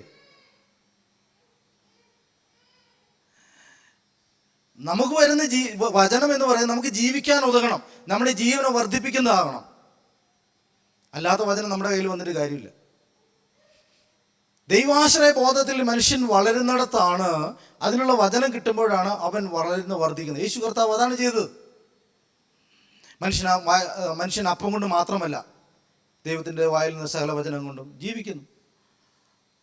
നമ്മുടെ ജീവനായിക്കൊണ്ട്, ആരോഗ്യത്തിനായിക്കൊണ്ട്, നമ്മുടെ ഭൗതിക നിലനിൽപ്പിനായിക്കൊണ്ടുള്ള നമ്മുടെ അധ്വാനങ്ങൾ നമ്മളെ വറീസിലേക്ക് കൊണ്ടുവന്നുണ്ടെങ്കിൽ, വിഷമങ്ങളിലേക്ക്, വ്യാകുലതകളെ സൃഷ്ടിക്കുന്നുണ്ടെങ്കിൽ നാം മനസ്സിലാക്കേണ്ട കാര്യം നമ്മളിൽ ആശ്രയബോധം കുറഞ്ഞിരിക്കുന്നു എന്നുള്ളതാണ്.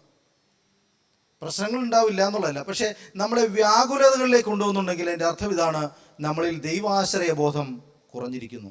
മറ്റൊന്നാണ് വസ്ത്രം എന്ന് പറഞ്ഞാൽ നമ്മളെ തന്നെ മനോഹരമാക്കാൻ, നമ്മളെ തന്നെ ലോകത്ത് ബ്യൂട്ടി ആയിട്ട് അല്ലെങ്കിൽ നല്ല രീതിയിൽ പ്രദർശിപ്പിക്കാനുള്ള നമ്മുടെ വസ്ത്രങ്ങൾക്ക് എന്ന് പറയുന്ന ആ വാക്കുകൊണ്ട് ഒത്തിരി അർത്ഥം നമുക്ക് ഉൾക്കൊള്ളാൻ കഴിയും. നമുക്ക് ഒത്തിരിയേറെ കാര്യങ്ങളുണ്ട് നമ്മളെ തന്നെ പ്രസൻറ്റ് ചെയ്യുന്നതിൽ. നല്ല ഡ്രസ്സ് ഇടാമെന്നായിരിക്കാം, നല്ല വാച്ച് കിട്ടാമെന്നായിരിക്കാം, അല്ലെങ്കിൽ നമ്മൾ നല്ലൊരു വാഹനത്തിൽ യാത്ര ചെയ്യാമെന്നായിരിക്കാം. നമ്മളെ തന്നെ പ്രസൻറ്റ് ചെയ്യുന്നതിന് ഒത്തിരി കാര്യങ്ങളുണ്ട്. അന്നത്തെ കാലത്തെ പോലെയല്ലോ ഇന്ന്. പക്ഷെ ഇതൊക്കെ നമ്മളെ വിചാരപ്പെടുത്തുന്ന കാര്യങ്ങളാണ്, വ്യാകുലപ്പെടുത്തുന്ന കാര്യങ്ങളാണ്. നമ്മുടെ ശരീരത്തിൻ്റെ ബലവും ശക്തിയും നമ്മൾ സംരക്ഷിക്കേണ്ടത് എന്നതുപോലെ തന്നെ പ്രധാനമാണ് ഇതിനുള്ള പ്രാധാന്യം കുറയ്ക്കുക എന്നുള്ളത്. നമ്മൾ ദൈവാശ്രയ ബോധത്തെ കെടുത്തുന്ന എന്തെല്ലാം ഉണ്ടോ അതിനെല്ലാം മാറ്റിവെച്ചിട്ട്, ആ വ്യാകുലതകളെ മാറ്റിവെച്ചിട്ട് ആശ്രയബോധത്തിലേക്ക് കടക്കുന്ന ഒരു മനുഷ്യനായി നമ്മൾ മാറണം. അവിടെയാണ് ആത്മീയ ജീവിതത്തിൻ്റെ ജയമെന്ന് നമുക്ക് മനസ്സിലാക്കാൻ കഴിയുന്നത്. മറ്റൊരു വാക്യം,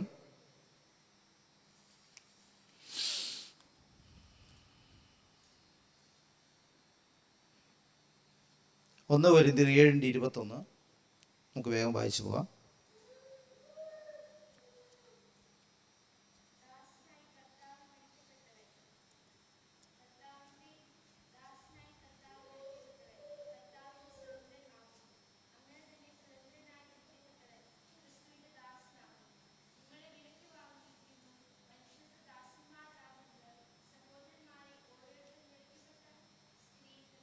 ദൈവസന്നിധിയിൽ വസിക്കട്ടെ.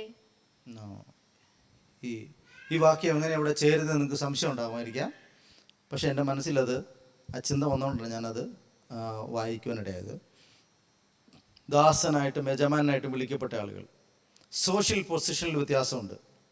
ഒരാൾ പാവപ്പെട്ടവനായിട്ടായിരിക്കും വിളിക്കപ്പെട്ടത്, ഒരാൾ പണക്കാരനായിട്ടാണ് വിളിക്കപ്പെട്ടത്, ഒരാൾ കുറഞ്ഞവൻ, ഒരാൾ കൂടിയവനായിട്ടായിരിക്കാം. പല രീതിയിലാണ് നാം വിളിക്കപ്പെട്ടുള്ളത്, പല സോഷ്യൽ പൊസിഷനുകളിലാണ് നമ്മൾ വിളിക്കപ്പെട്ടുള്ളത്. ഇത് നമ്മളെ വ്യാകുലത്തിലേക്ക് കൊണ്ടുപോകാൻ സാധ്യതയുള്ളൊരു പ്രശ്നമാണ്. ഒത്തിരി കാര്യങ്ങളുണ്ട്, ഞാൻ 1-2 ചൂസ് ചെയ്തെന്ന് മാത്രമേ ഉള്ളൂ. നമ്മളെ ഇത് വ്യാകുലത്തിൽ കൊണ്ടുപോകുന്ന കാര്യമാണ്. ഇത് നമ്മുടെ ജീവിതത്തെ നിയന്ത്രിക്കുന്ന ഒരു സാധ്യതയുള്ള കാര്യമാണ്. ദൈവാശ്രയ ബോധത്തിൽ നിന്ന് തെറ്റിച്ചു കളയാൻ സാധ്യതയുള്ള. ഞാൻ വിദ്യാഭ്യാസം കുറഞ്ഞവനായി വിളിക്കപ്പെട്ടു, കൂടിയവനായി മറ്റൊരാൾ വിളിക്കപ്പെട്ടു. ജോലിയോടുകൂടി ഒരാൾ വിളിക്കപ്പെട്ടു, ജോലി ഇല്ലാത്തവനായി പൂവറായിട്ട് ഞാൻ വിളിക്കപ്പെട്ടു. വ്യത്യസ്തമായ തരത്തിലാണ് നാം വിളിക്കപ്പെടുന്നത്. ഇതുപോലെ ഒരു പക്ഷേ നാം കർത്താവിൽ വന്നു കഴിയുമ്പോൾ ഒരു പക്ഷേ നമ്മളിൽ ഇത് വ്യാകുലത ഉണ്ടാക്കാൻ സാധ്യതയുണ്ട്. എൻ്റെ ഭാവി എന്താണ്, ഇത് എന്നിൽ പിറുപിറുപ്പുണ്ടാക്കാനുള്ള സാധ്യതയുണ്ട്. ഇതൊക്കെ ഒത്തിരി ഉദാഹരണങ്ങളുണ്ട് നമുക്ക് പഴയ നിയമത്തിൽ പോയാൽ. അപ്പോൾ നമ്മുടെ ജീവിതത്തിനകത്ത് നമുക്ക് ദൈവം തന്നിട്ടുള്ള പ്രസൻറ്റ് ലൈഫിനെ, നമുക്ക് ഇന്നുള്ള ജീവിതത്തെ നമ്മൾ അസംതൃപ്തിയോടെ നോക്കിക്കാണാനുള്ള സാധ്യത കൂടുതലുണ്ട്. അത് നമ്മൾ വ്യാകുലതയിലേക്ക് ഉണ്ടാകാനുള്ള സാധ്യതയുണ്ട്. അതിനിങ്ങനെയാ ആ വാക്യം ഇങ്ങനെ അവസാനിപ്പിക്കുന്ന, നമ്മൾ ഏത് അവസ്ഥയിലാണോ അതിൽ തന്നെ ഇരിക്കട്ടെ. നിങ്ങളിലുള്ള ഏതെങ്കിലും ഉയർന്ന ഒരു ഭാവത്തെ, ഒരു സാധ്യതയെ എന്നെ നിരാശപ്പെടുത്തേണ്ട കാര്യമില്ല. ആ ദൈവം അങ്ങനെ തന്നെ കണ്ടു എന്നുള്ളതാണ്. പാസ്റ്റർ ജിഫി നന്നായിട്ട് പാട്ട് പാടും, ഇംഗ്ലീഷ് പാട്ടൊക്കെ പാടും. ഞാനതുകൊണ്ട് വിഷമിച്ചിട്ടൊന്നും കാര്യമൊന്നുമില്ല. അതൊരു ആ ഗിഫ്റ്റോട് കൂടി അദ്ദേഹത്തെ വിളിച്ചിട്ടുള്ളത്. ഞാൻ ഗിറ്റാർ വായിക്കുന്നതുകൊണ്ട് അദ്ദേഹം വിഷമിക്കേണ്ട കാര്യമില്ല എന്നാണ് എനിക്ക് തോന്നുന്നത്. അപ്പോൾ ഞങ്ങൾ രണ്ടുപേരും കൂടെ ഒരുമിച്ച് കൂടുമ്പോൾ ഒരു വേറെ സാധ്യത ഉണ്ടാവും ദൈവരാജ്യത്തിനകത്ത്. നമ്മൾ ഏത് സ്ഥിതിയിലായിരിക്കുന്നതിൽ കണ്ടന്റ് ആവുക എന്നൊരു പ്രക്രിയയുണ്ട്. ദൈവജനത്തിൻ്റെ പ്രത്യേകതയാണ് നമ്മളെ സംതൃപ്തരാകുക. സംതൃപ്തനല്ലാത്ത ഒരു മനുഷ്യന് എന്തു കൊടുത്തിട്ടും കാര്യമില്ല. ദൈവം തന്ന ഒരു കാര്യത്തിനകത്ത് സംതൃപ്തനല്ല, അസംതൃപ്തനായ മനുഷ്യന് എന്തെല്ലാം ഭൂമി കൊടുത്തിട്ടും ഒരു വ്യത്യാസം വരുത്താൻ പോകുന്നില്ല. ഇത് പക്ഷെ നമ്മുടെ ജീവിതത്തിനുള്ള ദൈവാശ്രയ ബോധത്തെ ഷെയ്ക്ക് ചെയ്യുന്നൊരു ആസ്പെക്റ്റാണ്. നമ്മൾ ഷെയ്ക്ക് ചെയ്തു എപ്പോഴും കർത്താവ് എനിക്കത് കിട്ടിയില്ലല്ലോ, അവനതുണ്ടല്ലോ, അവക്കതുണ്ടല്ലോ, ഈ ചിന്ത നമ്മൾ മതിച്ചുകൊണ്ടിരിക്കും. അപ്പോൾ ദൈവത്തിൽ ആശ്രയിക്കാനുള്ള ശ്രമത്തിന് പകരം ദൈവത്തെ കുറ്റപ്പെടുത്താനുള്ള ശ്രമമായിരിക്കും നമ്മൾ ഇന്ന് വന്നുകൊണ്ടിരിക്കുക. നമ്മൾ ഏത് സ്ഥിതിയിലായിരിക്കുന്നോ അവിടെ നമുക്ക് തൃപ്തരാകാൻ കഴിയുന്നെങ്കിൽ അതൊരു വലിയ കാര്യമാണ്. നമ്മുടെ ആശ്രയബോധത്തെ ക്ഷയിക്കാൻ പാടില്ല. ഇനി ഒരു കാര്യം കൂടെ പറഞ്ഞ് ഞാൻ അവസാനിപ്പിക്കാം. മർക്കോസിൻ്റെ സുവിശേഷം 13:11. മർക്കോസിൻ്റെ സുവിശേഷം 13:11.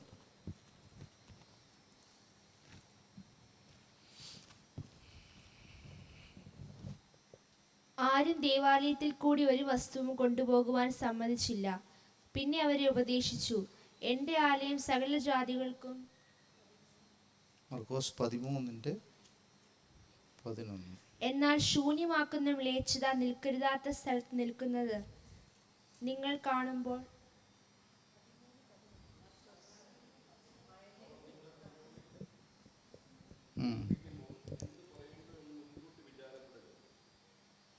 ആ നാഴികയിൽ നിങ്ങൾക്ക് ലഭിക്കുന്നതിന് പറയും നിങ്ങളല്ല പരിശുദ്ധാത്മാവ്. Thank you. നമ്മളെ വ്യാകുലപ്പെടുന്ന മറ്റൊരു പ്രശ്നമാണ് ഇത്. നമ്മുടെ ജീവിതത്തിൻ്റെ നിയോഗവുമായി ബന്ധപ്പെട്ടുള്ള പ്രശ്നമാണ്. മറ്റ് ഭക്ഷണവും വസ്ത്രവും നമ്മുടെ ജീവിതവുമായിട്ട് ബന്ധപ്പെട്ടാണെങ്കിൽ ഇത് നമ്മുടെ നിയോഗവുമായി ബന്ധപ്പെട്ട കാര്യമാണ്. എന്താണ് നമ്മുടെ നിയോഗം? കർത്താവിൻ്റെ സുവിശേഷത്തിന് സാക്ഷ്യമാവുക, മിനിസ്റ്റർ ചെയ്യുക, വിറ്റ്നസ് ചെയ്യുക, അങ്ങനെ എന്തെങ്കിലും പദങ്ങൾ ഇട്ടോ നിങ്ങളതിന്. നമ്മൾ ഈ പ്രക്രിയയിൽ നമ്മളെ വ്യാകുലപ്പെടുത്താൻ സാധ്യതയുണ്ട്. ഞാൻ അത് ചെയ്യുമ്പോൾ എനിക്കുണ്ടാകുന്ന പ്രശ്നം എന്തായിരിക്കും? ഞാൻ എന്തു പറയും? ഞാൻ എന്ത് ചെയ്യേണ്ടി വരും? അല്ലെ എനിക്ക് എങ്ങനെ അതിനെ നേരിടാൻ കഴിയും എന്നുള്ള വ്യാകുലത. അതുകൊണ്ടാണ് പറഞ്ഞത് നിങ്ങൾ മുൻകൂട്ടി വിചാരപ്പെടേണ്ട കാര്യമില്ല അതിനെപ്പറ്റി. നിങ്ങൾക്ക് വേണ്ടി സംസാരിക്കാൻ പരിശുദ്ധാത്മാവ് അവിടെയുണ്ട്. ദൈവരാജ്യത്തിന് വേണ്ടി അധ്വാനിക്കണമെന്ന് നമ്മൾ ആഗ്രഹിക്കുമ്പോൾ നമ്മളിൽ ആദ്യം വരുന്ന വ്യാകുലത എന്തായിരിക്കും? ഞാൻ എന്താണ് പറയുക, എനിക്കെന്ത് പറയാനുള്ള ശേഷിയുണ്ട്. മോശയുടെ ജീവൻ നമുക്കറിയാൻ പാടില്ലേ?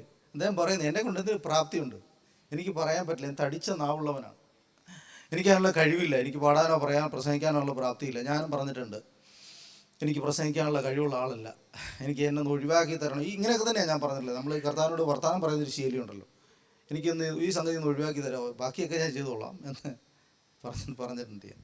എനിക്ക് ഈ സംസാരിക്കുന്ന ആളുകളെ കണ്ട് എനിക്ക് 10,000 ഞാൻ ഗിറ്റാർ വായിച്ചിട്ടുണ്ട് ഗാനമേള പ്രോഗ്രാമുകൾക്ക്.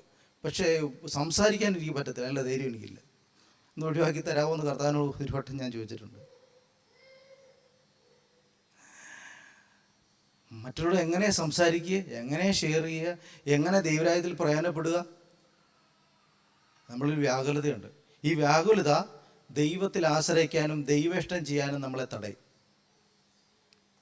ദൈവത്തിൻ്റെ ഹിതം നമ്മളിൽ പൂർണ്ണമാകുന്നതിന് ഈ ഭയം നമ്മളെ തടസ്സപ്പെടുത്തും. നമ്മൾ എന്താ ചെയ്യേണ്ടത്? കർത്താവിൽ ആശ്രയിക്കുക. അവൻ്റെ വചനം പറയുന്നു, ആ നാഴികയിൽ നിങ്ങൾ പറയേണ്ട എന്തെന്ന് പരിശുദ്ധാത്മാവ് നിങ്ങളെ പഠിപ്പിച്ചു തരും, നിങ്ങളെ സഹായിക്കും. ഇന്ന് പൽക്കാലം നമ്മുടെ ജീവിതത്തിൻ്റെ നിയോഗങ്ങളിലേക്ക് കടന്നു പോകാൻ, നമ്മുടെ ദൈവം ആഗ്രഹിക്കുക ചെയ്യാനുള്ള പ്രവൃത്തി ചെയ്യിക്കുവാനായിട്ട് ദൈവത്തിൽ ആശ്രയിക്കാൻ നമുക്ക് ഇഷ്ടമുണ്ടോ? ദൈവ ആശ്രയബോധത്തിൽ വളരാൻ ഇഷ്ടമുണ്ടോ? സ്വയത്തിൽ ആശ്രയിക്കാതെ, സ്വന്തം ബുദ്ധിയിൽ ആശ്രയിക്കാതെ കർത്താവിൽ ആശ്രയിച്ച് പോകണം. അത് പഠിക്കാൻ നമുക്ക് ആഗ്രഹമുണ്ടോ? അത് പരിശീലിക്കാൻ ആഗ്രഹമുണ്ടോ? നമ്മുടെ ചോയ്സാണ്, നമ്മുടെ തീരുമാനമാണ്. നമുക്ക് ലോകത്തിൻ്റെ സമ്പത്തിൽ ആശ്രയിച്ച് നമുക്ക് മുന്നോട്ട് പോകാം, ആരും ചോദ്യം ചെയ്യാൻ പറ്റില്ല. വിദ്യാഭ്യാസത്തിൽ ജ്ഞാനത്തിലും ആശ്രയിച്ച് പോകാം, ആരും ചോദ്യം ചെയ്യില്ല. നമുക്കുള്ള സ്വാതന്ത്ര്യമുണ്ട്, നമ്മൾ ഇന്ത്യക്കാരാണ്, നമ്മുടെ പേഴ്സണൽ സ്വാതന്ത്ര്യം അവിടെ തന്നെ ഉണ്ട്, ഒരു കുഴപ്പമില്ല. പക്ഷേ ഇതും ഒരു സാധ്യതയാണ്. ദൈവത്തിൽ ആശ്രയിച്ച് പോകാൻ, ദൈവത്തിൽ ശരണപ്പെട്ട് ജീവിക്കാൻ നമ്മൾ ആഗ്രഹിക്കുന്നുണ്ടോ? മറ്റെല്ലാത്തിലും ഒരു കർത്താവ് എനിക്ക് നീ മതി, നിന്നിൽ ആശ്രയിക്കുന്നു. ദാസന്മാരുടെ കണ്ണുകൾ യജമാൻ്റെ കയ്യിലേക്ക് എന്ന പോലെ, ദാസിമാരുടെ കണ്ണുകൾ യജമാനത്തിൻ്റെ കയ്യിൽ. ഞാൻ കർത്താവ്, ഞാൻ ഇതിലേക്ക് നോക്കുകയാണ്. ഞങ്ങളൊരു ലീഡർഷിപ്പ് പഠിപ്പിച്ച ഒരു പാശ്ചാത്യനാണ്. അദ്ദേഹം പറഞ്ഞൊരു പദപ്രയോഗം, അത് പ്രോസ് എന്ന് പറയുന്നൊരു പദപ്രയോഗം. ഈ നായക്കൊക്കെ ഭക്ഷണം കൊണ്ട് മുന്നേ വെച്ച് അതിലേക്ക് തന്നെ സൂക്ഷ്മമായി അതിൽ തന്നെ നോക്കിയിരിക്കും, അതിൽ തന്നെ, വേറെ എവിടത്തേക്കും ലക്ഷ്യം മാറില്ല. അങ്ങനെ ഒരു പദം അവർ പറയുന്നത്. കർത്താവിലേക്ക് മാത്രം നോക്കിയിരിക്കുന്ന, ഓരോ കാര്യത്തിനും കർത്താവിൽ ആശ്രയിക്കുന്ന, ഓരോ കാര്യത്തിനും കർത്താവിനോട് ചോദിക്കുന്ന, കർത്താവിൽ നിന്ന് ആശ്രയപ്പെടുന്ന ഒരു മനുഷ്യനെ മാറും. കർത്താവ്, നിനക്ക് ഇഷ്ടമല്ലേ, വേണ്ട എന്ന് വെക്കാൻ കഴിയും. നിനക്ക് ഇഷ്ടമാണെങ്കിൽ സംഭവിക്കട്ടെ എന്ന് പറയാൻ കഴിയും. ഇന്ന് പൽക്കാലം അത്തരൊരു ചിന്ത നമ്മുടെ ജീവിതത്തിൽ, ആ ഒരു ശൈലിയുള്ള ജീവിതം ഉണ്ടാക്കാൻ നമ്മൾ ആഗ്രഹിക്കുന്നു. ഡിസൈബിൾഷിപ്പ് അത്തരം ഒന്നാണ്. ശിഷ്യന്മാർക്ക് എല്ലാ കാര്യത്തിനും അവരുടെ കർത്താവ് ഉണ്ടായിരുന്നുള്ളൂ.